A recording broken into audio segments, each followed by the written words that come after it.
लालची लकड़हारे की कहानी। सोहनपुर गांव में रामलाल नाम का एक लकड़हारा रहता था। वो अपना जीवन चलाने के लिए गांव के पास के ही जंगल से रोज लकड़ियां चुनता और उन्हें बेचकर कुछ पैसे कमा लेता था। इसी तरह उसका गुजारा चल रहा था। कुछ दिनों के बाद रामलाल की शादी हो गई। उसकी पत्नी बड़ी खर्चीली थी, इसलिए अब उतनी लकड़ियों को बेचकर घर चलाना मुश्किल हो गया था। ऊपर से रामलाल की पत्नी कभी नए कपड़े खरीदने के लिए तो कभी किसी दूसरी चीज़ों के लिए रामलाल से बार बार पैसे मांगती थी।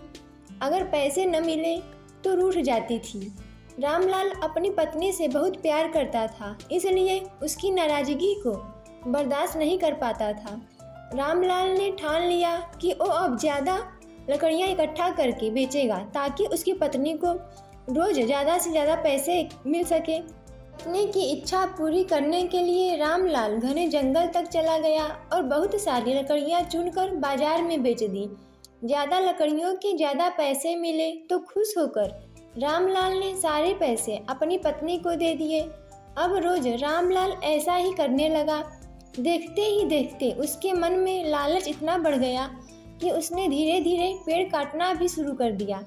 पेड़ काटने से और ज़्यादा लकड़ियाँ हो जाती थी और उसे अधिक दाम मिलने लगे। लकड़हारा हर हफ्ते एक पेड़ काटता और लकड़ियाँ बेचकर मिलने वाले पैसों से अपनी पत्नी के शौक पूरे करता था। अब पैसे ज़्यादा आ रहे थे तो घर भी अच्छे से चल रहा था। धीरे धीरे रामलाल ने पैसों को जुए में लगाना शुरू कर दिया। जुआ खेलने की लत ऐसी लगी कि रामलाल एक मोटी रकम इसमें हार गया।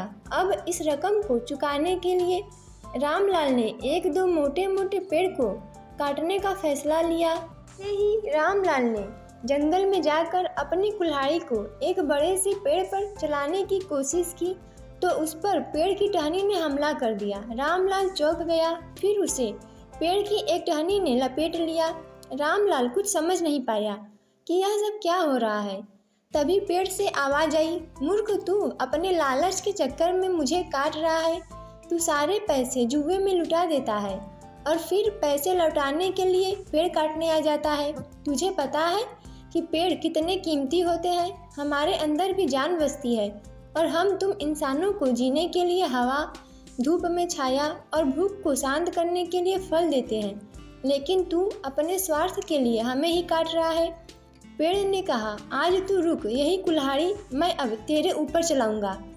पेड़ की टहनी कुल्हाड़ी से रामलाल पर वार करने ही वाली थी कि वह गिड़गिड़ाने लगा। उसने माफ़ी मांगते हुए कहा, मुझसे गलती हुई है, लेकिन मुझे सुधरने का एक मौका दो। अगर आप मुझे मार दोगे तो मेरी पत्नी का क्या होगा? वो अकेली पड़ जाएगी। आज से मैं किसी पेड़ को नहीं काटूंगा, यह प्रण लेता हूँ। यह सब सुनकर पेड़ को रामलाल के ऊपर दया आ गई। उसने रामलाल को छोड़ दिया।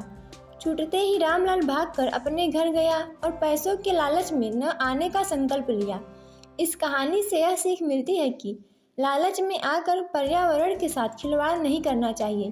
हमें ऑक्सीजन पेड़ से ही मिलती है, इन्हें काटकर हम खुद अपने जीवन में संकट को ला रहे हैं। दोस्तों, ऐसे ही वीडियो देखने के लिए हमारे चैनल को सब्सक्राइब करें, वीडियो लाइक और शेयर करें।